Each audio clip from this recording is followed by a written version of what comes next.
Department of Health to open the Twin Cities American Indian COVID-19 hotline.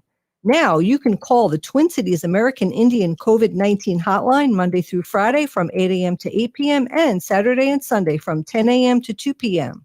You can also schedule a free COVID-19 vaccine at the Minnesota State Fairgrounds. Appointments are available for residents 16 years of age and older. Vaccines are available to certain residents of Hennepin, Ramsey, Anoka, and Dakota counties. Call the Minnesota American Indian COVID-19 hotline at 651-304-9986 to find out when you can get your free COVID-19 vaccination. Appointments are available April 16th through June 19th. Call the Twin Cities American Indian COVID-19 hotline at 651-304-9986. That's 651-304-9986.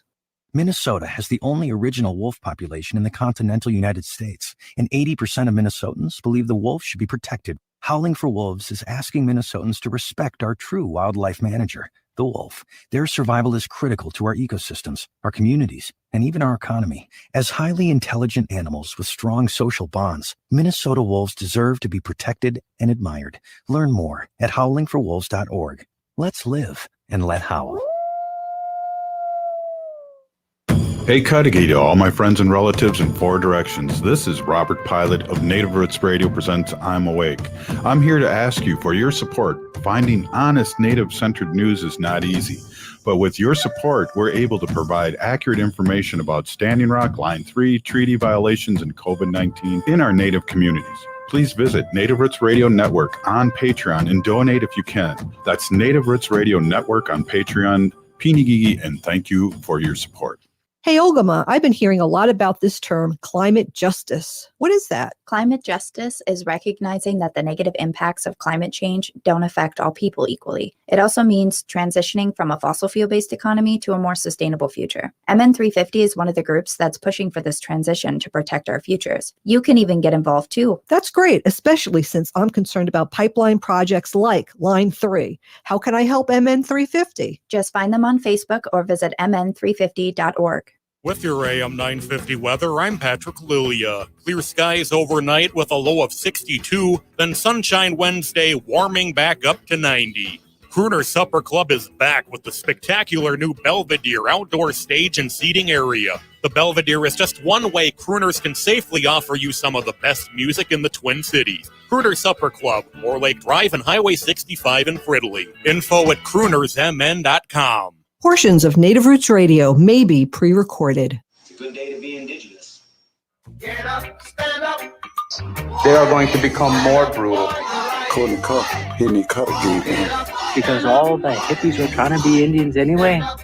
They're going to become more repressive because it's a matter of dollars and their illusionary concepts of power. Hey, Victor. We must live in balance with the earth. And also with recent happenings at Wounded Knee. I am awake. Hey, Cudahy to all my friends and relatives in four directions. You're listening to Native Roots Radio presents I'm Awake. I'm your host, Wakunjahade, Distant Thunder. My colonized name is Robert Pilot, and I guess my taxpayer name is Robert Pilot too. Hey, we discuss national and Twin City Native American news and events, and as we all know, Native issues are human issues, and human issues are Native issues. This portion of the show is brought to you by the Twin Cities American Indian COVID-19 hotline. Call them at 651-304-9986. They're open Monday through Friday from 8 a.m. to 8 p.m. and Saturday and Sunday from 10 a.m. to 2 p.m. Wow, a lot going on in the news. I know Ogama is in ceremony with her family, and we asked Nancy Beaulieu to mix it up a little, and she's going to sit in for Ogama, but she has a week's worth of news, what's happening up in Line 3. And we want to welcome Nancy Beaulieu of Bemidji 350 and Rise Coalition and my old Rock the Vote Native Style co-host. Welcome, Nancy Beaulieu. Oh, bonjour. It's great to be here. And yeah, I wasn't able to be on air last week because we had so much going on. And I just want to give a big chi miigwech to all of our non-Native allies and our relatives from far and wide that came to our treaty people gathering in Waban, Minnesota. And that was June 5th through the 8th. And so what we did is we called on our allies and our relatives to come to a peaceful treaty gathering. And it was 3 days of teachings and trainings and just hanging out down at the river and just getting to know each other and building on healthy treaty relationships with our non-native treaty partners. And so we decided that we needed to make a presence, or, at the same time, we got to, do more than just acknowledge those treaties. We need to exercise or, assert our treaty rights. And so what we did is we went into a beautiful, beautiful prayer on Monday morning after we had left the Waban camp area, our treaty people gathering. And so we met at the LaSalle State Park for interfaith prayer for the water and for strength and healing. And from there was a rally down to the bridge, which is, almost 2 miles away from the state park. And Robert, there must have been like 1,000 people there, and it was so powerful and beautiful. And Jane Fonda showed up, the chairman, our beautiful sisters, and our Ogeechee Da, and just all kinds of beautiful faces in the crowd. And I just couldn't be more happy to see that people do care about our treaties and our native people here and want to see change. So it was a good day, I must say. Yeah, there was reported over 2,000 people there, and I think that was more accurate than 1,000. It was amazing. It was it made me feel a remembrance of Standing Rock and the singing where they came in walking in slow, arm to arm. I mean, it was a very emotional and healing moment for me. Right, and and I think even as we exited on our terms yesterday. I'll talk a little bit more about that after here, but we all left in good spirits, and we felt that peace. That part of the treaties where we live in peace, and so it was just a good experience. And back to 2000 at camp, at the 3-day treaty gathering, we had over 2,000, and I think between some of the more direct action, half went that way. We were a prayer action kind of, still all action is good action. But yeah, I think we got split up into about 2 groups, and both sides are really powerful. And I think it was just a beautiful day of resistance. And we've seen the militarized police move in and brutalize people for exercising our treaty rights to protect the water. And sometimes you got to hold back those ugly machines and stop them from moving. And then we went to the river and we prayed for the water. And our position was not, a line 3 protest camp. And I want to be clear, because some people didn't want to come out. They felt they were, committing a crime by being on that Enbridge easement, like where we were. And, to exercise our treaty rights is not a crime. And that was part of, why we felt that we had to stay there after we were done praying, is because we know we have to assert those treaty rights. Otherwise, we don't exercise them. And then, people don't think they're important, or they think that they're just for Native people. So it was part of teaching people what treaties are, how we have a shared history with those non-Native people, and that we both, especially if we extend an invite to our non-Native people to help protect that water, they're protected under those treaties, just in a little bit different way than we are. But it was totally beautiful.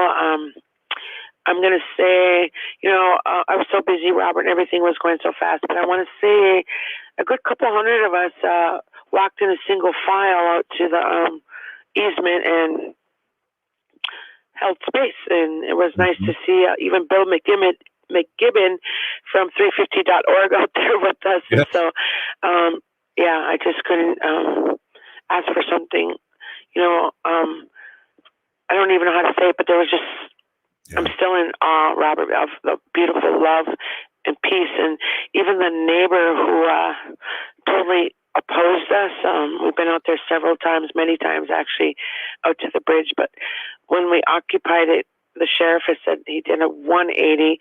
The sheriff honored the treaties, and he's a fine example of what those other counties were geared up to brutalize us and deny us our treaty, deny us our civil rights, and put the communities in danger. They're actually swear to protect. It's just Sheriff Halverson of Clearwater County was honest, and he actually kind of, those peace talks and treaties, we negotiated back and forth, and I think the camp, in a really good way, we control the narrative, and we also made some demands, which we're following up with, and then that, I talked to the sheriff today, and I said, you know what, you held back. Well, actually, first and foremost, he maintained his authority over his county while there was hundreds of riot police waiting at 2 stations close by, ready to move in and deny us our treaty rights and brutalize us. And, that was the power. One of the last victories we had was that the sheriff maintained his authority, and we held back riot police yesterday, and I hope they sweat in their riot gear. And and then, Nancy, let's can you stay with us for a break? I want to really talk some more about this, because I think it's important for people to hear what the timeline was and all the time that you spent out there, and your experience of having a camp, having a ceremony, naming the camp, and all those good things that happened while you were out there before the sheriff came and removed you guys in a good way. But I think the powerful thing that happened, I'd really like our audience to hear about that. All right. Awesome. Wow, Wendy, we got Nancy Beaulieu, Bemidji 350 on. Yeah, I can't wait to hear the rest, Nancy. Yeah. Thank you. Hey, you're listening to Native Roots Radio presents I'm Awake, and we'll be right back after this short break. Stay with us.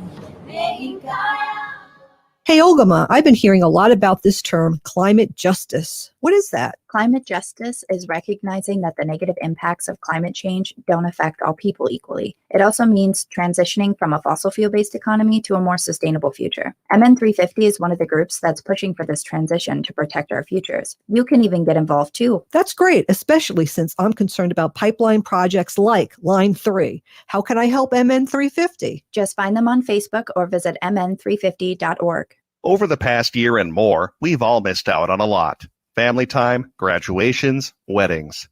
And missing those events, we've missed out on even more. Friendships, connections, community, belonging. That's a long time to miss things this important. So don't miss on getting the COVID-19 vaccine. Vaccines are now available throughout Hennepin County to anyone over the age of 16. Just visit takecarehennepin.org and sign up to get yours. That's takecarehennepin.org.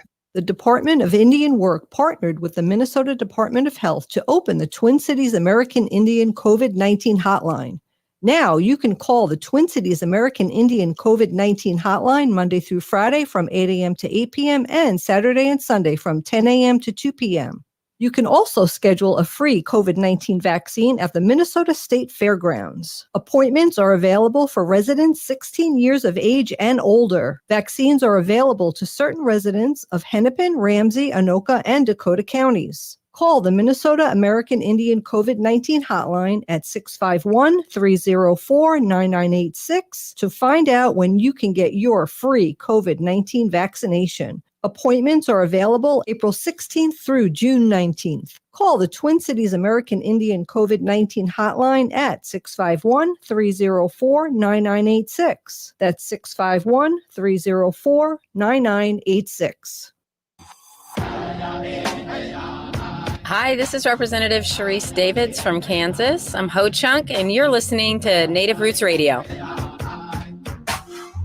We are the Elusive Nation. Hey, welcome back. Native Roots Radio presents I'm Awake, and I'm your host, Robert Pilot. This portion of the show is brought to you by MN 350, a grassroots organization fighting for climate justice. Wow. Hey, we're here with Nancy Beaulieu of Bemidji 350 and the co-director, co-founder of Rise Coalition.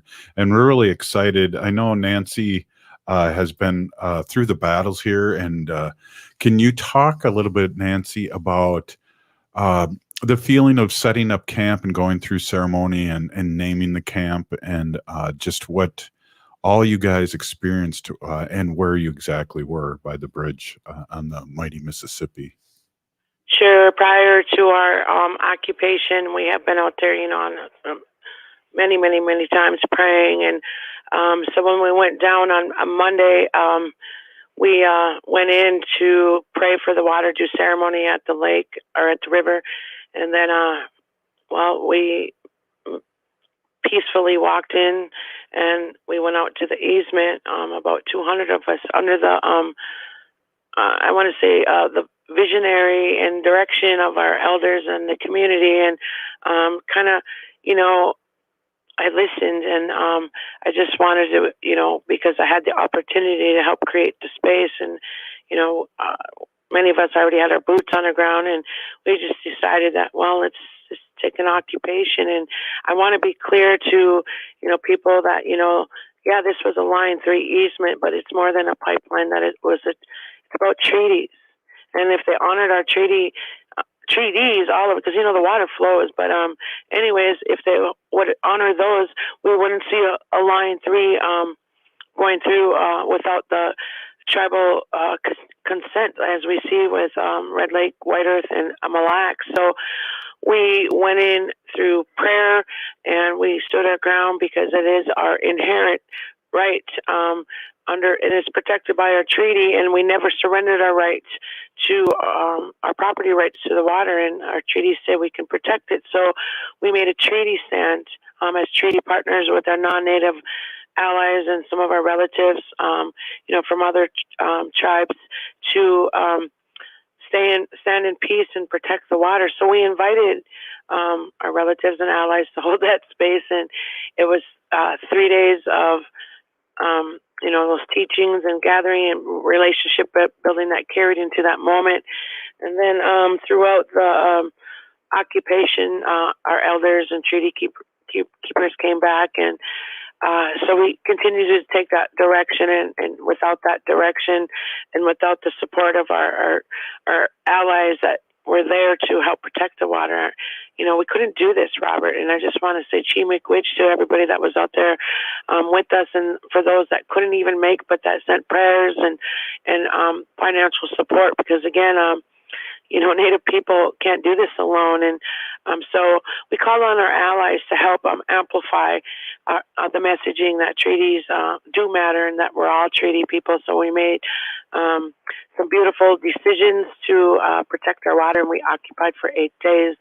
And then on the 7th day, in all that, we negotiated with the sheriff and the neighbor in a good way, and we showed the rest of the world what it looks like to have peace talks under treaty, and how to honor them, and how to be good to your native neighbor, because we are the one that hold those rights, and we are the ones that give our non-native settlers those privileges, and it's time to honor those treaties. So we showed the world what it looks like to how to do that. And my message to Sheriff Beidel here in Beltrami County and any other sheriff department out there that's supporting Enbridge, they are violating our rights, and under many terms, Minnesota statutes, the treaty, our civil rights. I could go on and on, but anyways, we were charged with trespassing Oh, on our own land. wow. And there is, a subject matter jurisdiction, and so we made some demands. We also controlled the narrative. When we got that eviction notice on Sunday, there was many falsehoods in Enbridge's memo of eviction, and so I refused to take the eviction. And Sheriff Halverson of Clearwater County says, Miss Beaulieu, you're right. We've been out here all week long, and you guys done nothing but a good job, stayed in peace, and you're taking care of where you're at out here. And that's who we are. We leave it in a better way than we found it. So there was no violence. We never threatened the construction workers. We were never asked to leave by the Enbridge. And they accuse us of trespassing when they don't have tribal approval, and the state allows them to circumvent the policies and protections put in place to protect our waters. They're not doing a very good job, and they too are dishonoring the treaties. And Governor Wall says that Executive Order 1924, government to government. This is not how it's done, by shoving a pipeline down our throat. And again, I want to say a huge chimiquich to Sheriff Halverson and the whole Clearwater County Sheriff's Department for handling this matter in the best way that we could imagine. And again, Sheriff Halverson maintained his authority through all this, and he let us come out in a good way, and he even allowed those people that didn't want to be arrested to come out, and then those of us that refused to come out, he actually let us out in a peaceful way. And instead of giving us arrests, he actually just cited us, and we were released. And there was one arrest, Todd Thompson out of White Earth, and it was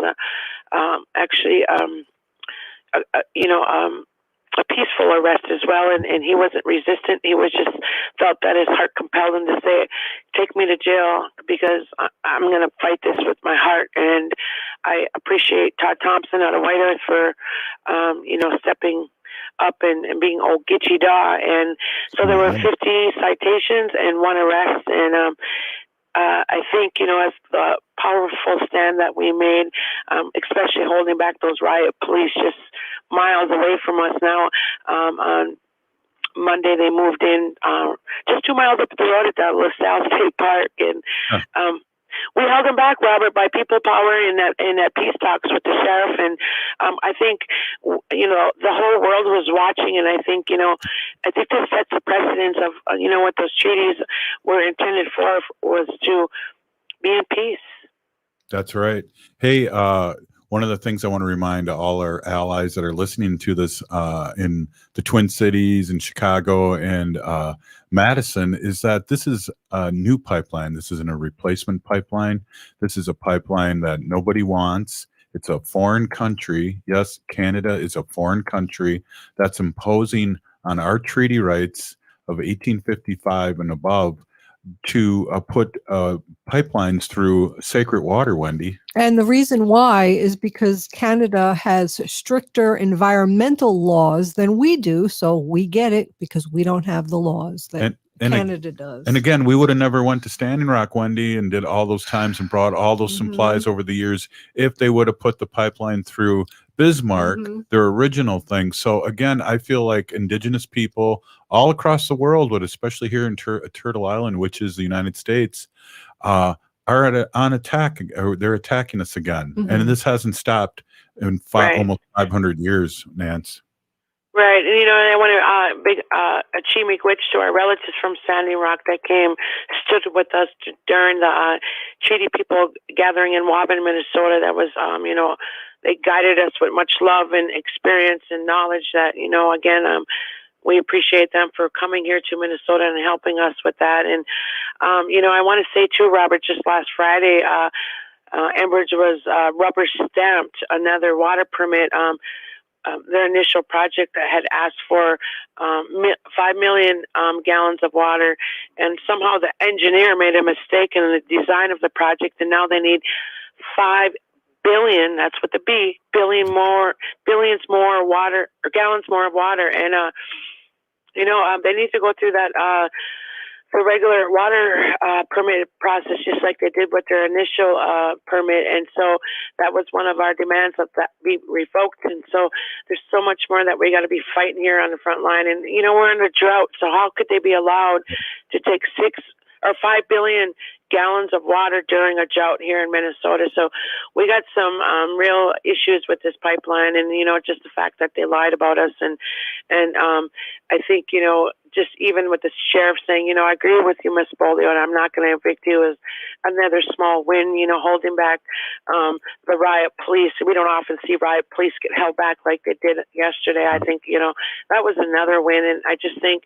the relationship that we showed the world was our hugest win, that we can, not negotiate, because we shouldn't have to negotiate underneath treaties, but we can have those peace talks. And that's what they look like. And so I would hope that, we continue to, be showing up. And so we're calling on our relatives from far and wide. Again, it's not a crime to, insert our treaty rights. It's not a crime to come stand if you're invited as a non-native ally to come hold a space with us. They might at the moment give us a citation, but in the courts we're going to fight them back. And in the end we're going to win, because treaties do matter. And I want to, I don't know how much time I have left. But 10 seconds. 10 seconds. Okay, Red Lake Treaty Camp, please follow them on Facebook. They do need help. They would like you to message them, inbox them first, and they said they will follow up with that. And I just don't want to, please message before you go there, but they do need help. And follow your heart and be a good treaty partner, because we're all treaty people. Perfect. Nancy Beaulieu, Bemidji 350. We'll be right back after this short break. Stay with us. Over the past year and more, we've all missed out on a lot. Family time, graduations, weddings. And missing those events, we've missed out on even more. Friendships, connections, community, belonging. That's a long time to miss things this important. So don't miss on getting the COVID-19 vaccine. Vaccines are now available throughout Hennepin County to anyone over the age of 16. Just visit takecarehennepin.org and sign up to get yours. That's takecarehennepin.org. Hey, Cudahy to all my friends and relatives in 4 directions. This is Robert Pilot of Native Roots Radio presents I'm Awake. I'm here to ask you for your support. Finding honest Native-centered news is not easy. But with your support, we're able to provide accurate information about Standing Rock, Line 3, treaty violations, and COVID-19 in our Native communities.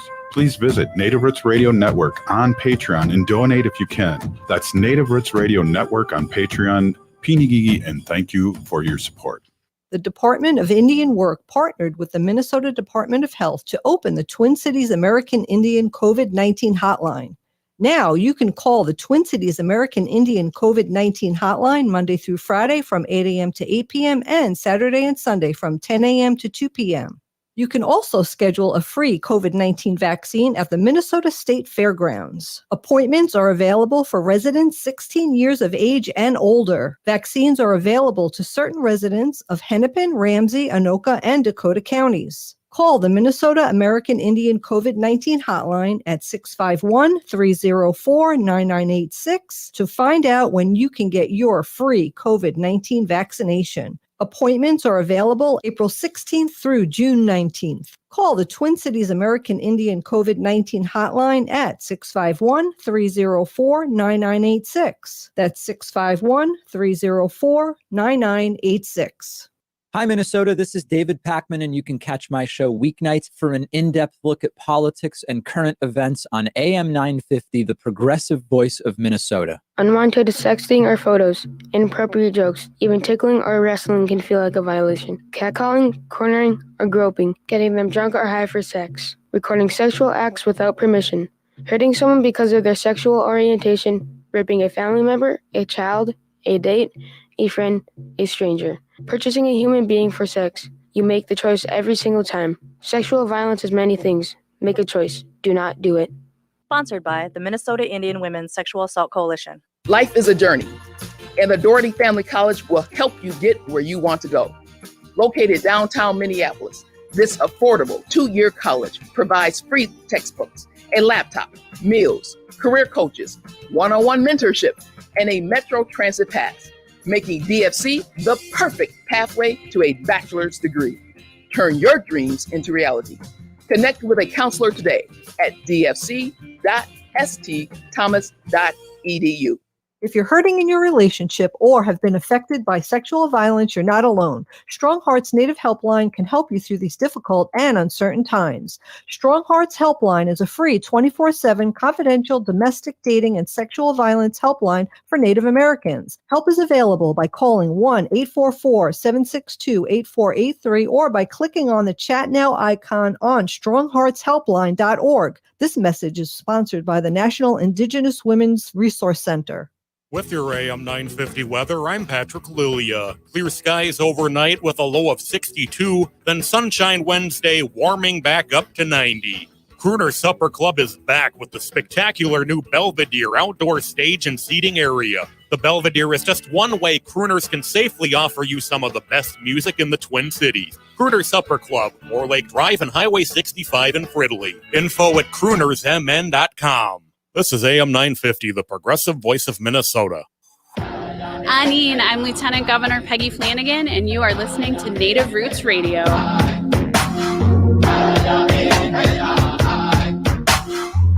are Hallucin Nation. Welcome back.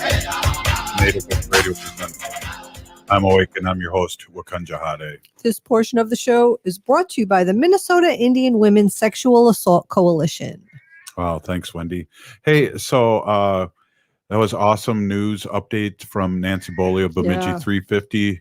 But now we got the Crown Prince of information coming on here, and it's Paul DeMain, chairman of the board of directors at Honor the Earth. And I want to just say, Peeny Gigi for stopping in, Paul. I know you're a very busy person with all that's going on, so thank you for stopping in Native Roots Radio. Well, you know what happens when you're having fun, so I want to thank both you and Wendy for having me today. Mm-hmm. That was a wonderful report from Nancy from up at the Firelights camp up there, what's occurred over there in the last few days. And so I'm glad she did it because she was on site and saw what happened and saw the difference in what jurisdictional counties, the differences within them. I think there's 13 counties that this line passes through. And you have different sheriffs operating at different levels, and of course, different levels of compensation from NVIDG and the money that comes through the Joint Jurisdictional Task Force and all those entities. Certainly different than what we saw out in the Dakotas, where NVIDG had many of its own security firms operating on the ground with dogs and mace and all the other weapons to try to repeal people out there. I think what occurred up in Clearwater County is an example of diplomacy and dedication. And some of the things that have been occurring in the last few days are images that are being seen throughout the world, not only the peaceful stand down up at Firelight, but the use of the Homeland Security to haze some of the people occupying the pump station north of Park Rapids that blew in and did thousands of dollars of damage and threw sand into the valves and equipment and so forth of Enbridge as they tried to haze protesters. It reminds me of in the Pinocchio mine fight in Wisconsin when this company from out of state came in, wanted to build a sulfide mine, and they brought in an Arizona firm called Bulletproof Security who carried AR-15s and pointing them at people who were working on land open to the public.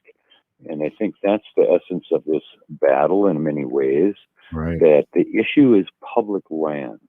I mean, if you're a farmer and want a pipeline through it, I guess, okay, that's their choice. But the issue in northern Minnesota certainly has to do with the fact that under the Treaty of 1855, one of a sequence of treaties with the Ojibwe people starting in 1825, going through probably 1886, 87 with some of the Western Ojibwe bands. In those sequence of those treaties, there was reservation of rights to exercise their rights. And that's not in dispute anymore, even though it has been. It's been litigated. And the rights for tribes to have jurisdiction over their citizens is not an issue that needs to be litigated. But certainly the 1855 Treaty Authority, the Red Lake, the Leech Lake, the White Earth, the Gull Lake, the Sandy Lake, the Mille Lacs, are taking a stand that says to the world that a foreign company cannot come into territory upon which they've reserved resource gathering rights. They have their user fructuary rights that were maintained through this process. And both parties to the treaty have obligations to that treaty on both sides. And so the state of Wisconsin, or state of Minnesota, Wisconsin, Michigan, the U.S. government, the Bureau of Indian Affairs, within that treaty and contract, have a responsibility to uphold their duty to protect those resources so that they're useful, so that they're clean, that they're even there, that they're not endangered by the drought that's going on, which has reduced water levels in the rivers there to the point where clams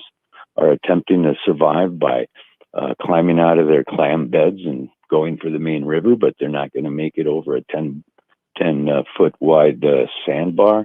You have some fish kills going on, which is probably the result of the low water levels and the concentration of agricultural potato corporate farming that's occurring up on the plateaus in some of those counties. And much of that's been blowing off in windstorms and running off and getting into the rivers. And now that there's less water, the pollutants are more concentrated and they're beginning to kill off. And some of the smaller fish, I've seen some of that myself, not to great any extent.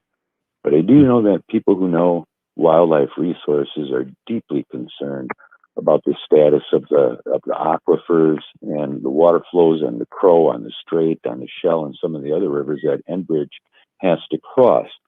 Yeah. And surprise, talk about the deficiencies of this company on a regular basis. Deficiencies in regards to spills, deficiency in terms of reporting spills, deficiencies in the engineering, deficiencies in the response time, deficiency in responding to the need to consult in a meaningful way with tribal governments. You're not just going to hold a coffee in downtown Park Rapids or Bemidji or somewhere and gather up some Indians and say you have permission. There has to be meaningful consultation. And a lot of that was missed because under the Trump administration, they decided that the Army Corps of Engineers did not have to uphold its responsibilities and under the law and statutes to conduct an independent environmental impact statement. The Trump administration said, no, we'll just accept what Minnesota has done. And so there were people who were waiting for that opportunity that were cut out of the table. And so we find deficiencies not only in, let's take a look at the water issue. Nancy mentioned a number of 5 million. She was off on the amount that was originally in the permit. It was 520 million gallons. Mm-hmm. Recently found out that Enbridge has decided that, whoops, something didn't happen here. It's got to be 4.8 billion gallons that we need to pump out of the aquifers along the route in order to cleanse our equipment and do whatever else they do. Right. It's hard for me as just an individual citizen to understand how the engineers could have missed that on the Enbridge side. It's hard for me to understand how the Minnesota Department of Environmental Protection or Environmental Degradation, whatever you want to call it, allowed those numbers to get through, and that now in the middle of a drought, you got a foreign corporation that says our interests are greater than the Ojibwe people who have a treaty and contract to use those water resources and to be able to drink clean water. Our jobs in our Enbridge candy that we shower on politicians, shower on business people, hire Indians. You know, a couple of weeks ago it was 280, and then it's 320. It's 560. Next week it'll probably be the whole Enbridge crew is Native American, kind of a thing. So statistically, they're probably doing what they needed to do years ago in terms of sharing the wealth. Enbridge made $10 billion in profits. They can add $1 billion to the project whenever they blink and need a little bit more money. They showered $1 million on law enforcement prior to the treaty gathering up in northern Minnesota a weekend ago. And I'm sure that all the people that are collecting from them are, happy for the overtime. But I'm certainly impressed by the Clearwater sheriff who said that, in the statute that establishes law enforcement in many, many counties and state statutes, it says they are to be peacemakers. Nothing says that when a foreign corporation sends you a letter and says, get on these people and get us off the property.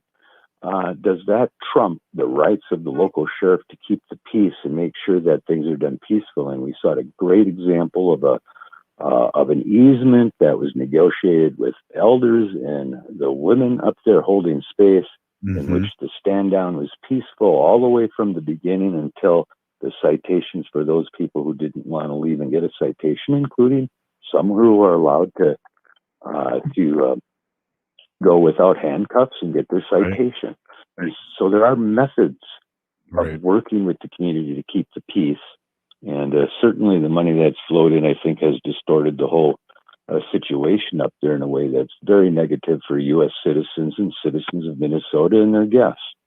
Yeah, I'm here with a question. I'm here with Paul DeMain, chairman of the board of directors at Honor the Earth. We only got a couple minutes, Paul, and one of the questions I wanted to say that my emotions were on a roller coaster. KXL gave up, and then we had the ruling Monday. Your thoughts?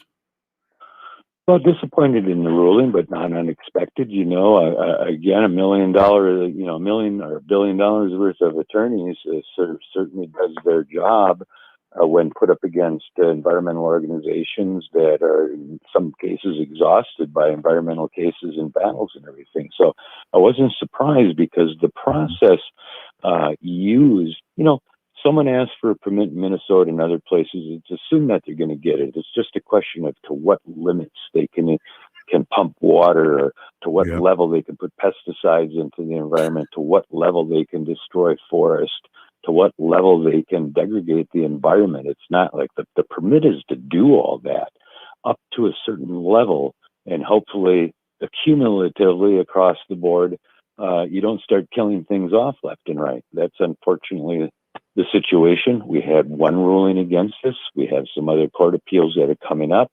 I don't know if that situation will be appealed, only because 9 months from now is probably when a decision would be made. And the way Enbridge is rushing this project in to try to get in front of the legal cases, it might be too late to do anything effectively. But there are issues having to do with water. There are issues having to do with the archaeological work that's being looked at by people who are saying that previous reports and projects in the same corridors that are being used by Enbridge, significant archaeological finds, the Shell River, the Crow River, that whole region has had 10,000 years of existence. And to review the documents that I have to date, and I may not be seeing them, all of them, other people are looking at them and coming to the same judgment that the archaeological reports and surveys about what they may go through in terms of mounds and burial grounds and historic archaeological remains. Itasca Park is a significant area. The Shell, 10,000 years of continuous existence along there from the Ojibwe. Why do you see Dakota supporting this? Because they have mounds and burial grounds and occupied Minnesota for many years and share that history, including other indigenous communities. So, Paul, thank you lots so much. going on. Thank you so much for stopping in with all this great information. Thanks, Robert. You're listening to Native Roots Radio presents I'm Awake, and we'll be right back. Hey, Wendy, what are we doing for dinner after the show? How about we go to J. Selby's on 169 Victoria Street in St. Paul? They have a delicious plant-based menu that's compassionate and environmentally sustainable. I'm getting their spot-on vegan Big Mac, the dirty secret. You can pick up and they deliver within a 5-mile radius, or you can call them at 651-222-3263 or visit jselbys.com. Well, you sold me, Wen. Let's go order at J. Selby's tonight. I'm hungry. Minnesota has the only original wolf population in the continental United States, and 80% of Minnesotans believe the wolf should be protected. Howling for Wolves is asking Minnesotans to respect our true wildlife manager, the wolf. Their survival is critical to our ecosystems, our communities, and even our economy. As highly intelligent animals with strong social bonds, Minnesota wolves deserve to be protected and admired. Learn more at howlingforwolves.org. Let's live and let howl. Hey, Olgama, I've been hearing a lot about this term, climate justice. What is that? Climate justice is recognizing that the negative impacts of climate change don't affect all people equally. It also means transitioning from a fossil fuel-based economy to a more sustainable future. MN 350 is one of the groups that's pushing for this transition to protect our futures. You can even get involved too. That's great, especially since I'm concerned about pipeline projects like Line 3. How can I help MN 350? Just find them on Facebook or visit mn350.org. COVID-19 vaccines are safe, effective, free, and approved for everyone over the age of 12. Getting vaccinated is the most powerful tool to keep ourselves and loved ones healthy and to end this pandemic. Get your vaccine and get back to what matters most to you. To learn more about scheduling a free appointment, visit ramseycounty.us/COVID vaccine. Again, that website to schedule your free COVID-19 vaccine is ramseycounty.us/COVID vaccine. This is Winona LaDuke of Honor the Earth, and you're listening to Native Roots Radio. I'm awake. We are Alusa Nation. Hey, welcome back to Native Roots Radio Presents I'm Awake, and I'm your host, Robert Pilot. This portion of the show is brought to you by Howling for Wolves, protecting wolves for future generations. That was my best howl in a long We time. have howls and we have meows. Hey, the pressure's on so far. Great show, Wendy. Great show, great show. Hey, I want to introduce my awesome and beautiful wife, Wendy. Wendy has been an animal advocate for many years, and she works tirelessly. That's always hard for me to say. That's a hard word. Tirelessly on animal issues, and she is a humane policy volunteer leader for the Humane Society of the United States and works on animal issues local and at the state level. Tell us your name and tell us what you want to talk about. Yeah, sure. Hi, everybody. My name is Hana Jihihani. That means cares for them. I was given that name by my Dega Curtis, who was also Mashke Hana Jinga, which means walk on white clouds. Yes. I know, right? I finally got it. No. I think Curtis would have let me know if I was saying it wrong, huh? Yeah. I don't know. Yeah. So I have this article here. It's from WCVB 5 ABC, and it's from Anchorage, Alaska. The title of it is, "It Was Worth the Risk. Good Samaritan Helps Baby Moose Over a Guardrail During a Traffic Jam." This was just from a couple of days ago from Jocelyn Brumbog, who wrote the article. Anchorage, Alaska. There's a video also. I'll put this up on the Facebook page. I put another petition I'd like people to sign if they feel like they want to. Go on to our Facebook page, Native Roots Radio, and you could sign the petition that I put up. It's for roadside zoos. Oh, geez. Yeah, I'll talk about that another day. But I wanted to talk about this little moose. Mickey Mouse? The video is from KTUU via CNN. Pictures captured the moment Joe Tate helped and resolved an interesting traffic jam. Tate was on his way back from a fishing trip in Alaska last week when he saw a line of cars and a baby moose struggling to cross a guardrail. It was trying to get over the guardrail, Tate told KTUU. It was tired, and it was very, very young, maybe a week or a week and a half old. After watching for about 30 minutes, Tate watched other drivers get impatient and drive around the animal. That's when he took action. Friends were able to use a trailer to block the mother moose from seeing her baby while Tate approached and helped it along. Tate credits his time in Alaska, more than 15 years, a military career, and being a registered hunting guide for giving him the ability to handle the situation. Nowhere near expertise, but I had some knowledge of what to do and what not to do, and handled it the best way I could have done, Tate said. Alaska Fish and Game biologist Dave Battle told KTUU that handling wildlife can be dangerous. In most cases, people should call a conservation officer first. But Tate said in this situation, the wait for a wildlife officer to respond may have been too long. I mean, in the time you could have took, something else could have happened, Tate said. Although it's illegal to handle or possess wildlife without a permit in Alaska, wildlife troopers don't plan to cite Tate for what he did. So he could have even gotten a citation for doing that because it is illegal to handle or possess wildlife without a permit in Alaska. However, Battle said he hopes it doesn't influence others to do the same thing. It worked out this time, but we always encourage people to call the professionals, Battle said.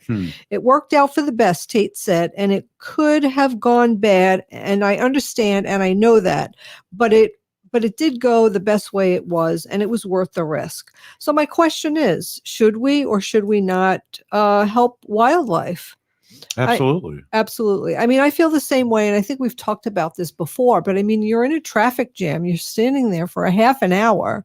You're watching this poor baby moose try to jump over the guardrail. Its mom's on the other side. And, you know, I mean, it is a dangerous situation. And I don't think I've ever seen a real live moose in person, but I've seen them on videos and they're gigantic and they could really. And elegant and all those. Yeah, but they could really hurt you, especially a mother, you know.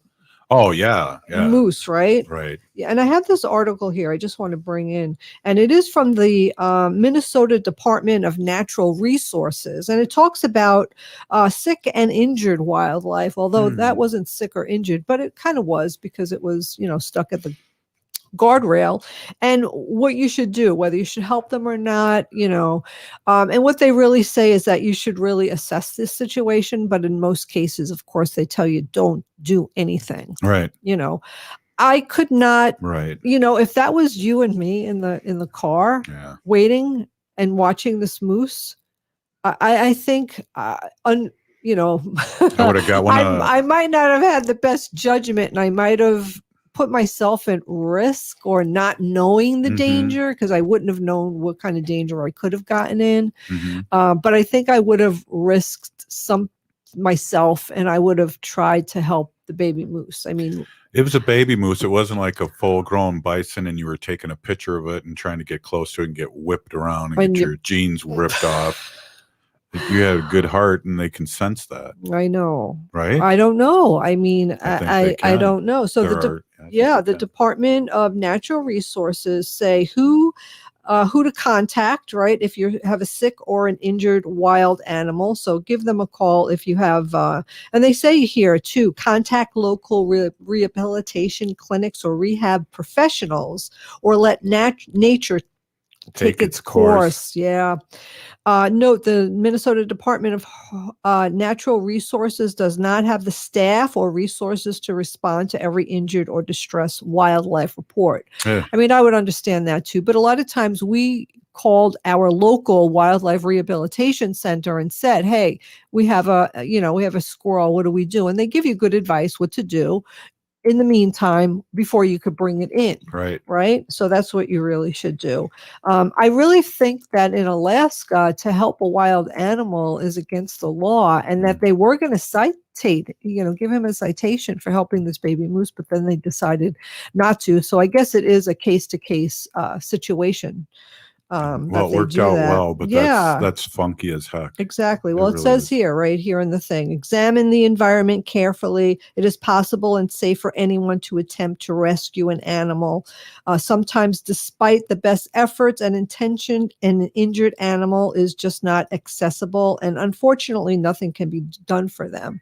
So they go over and over, just saying, let nature take its course. Sick or wild animals may bite and scratch and pose a risk to humans, physical injury and or exposed to disease. Use caution and never put yourself in a situation that you are uncomfortable with. Oh. Yeah. Well, you know what? Well, you know, I've helped the turtle cross the road. I brought squirrels into the rehabilitation center.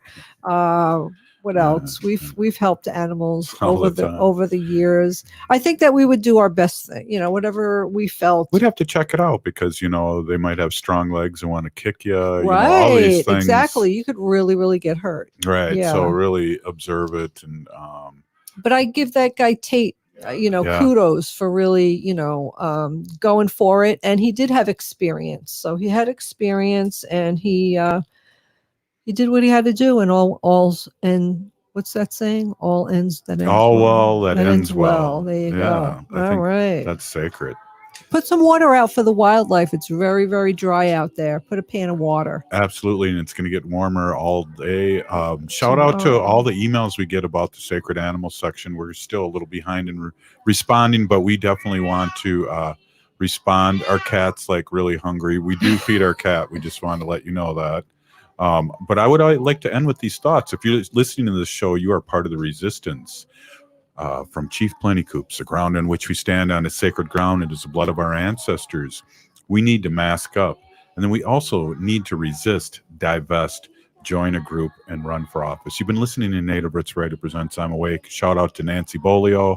And a big shout out to Paul DeMain. Great show today. Pinagigi Wendy for all you do. We're still here. We are the 7th generation. Free Leonard Peltier. Stop line 3. Get vaccinated.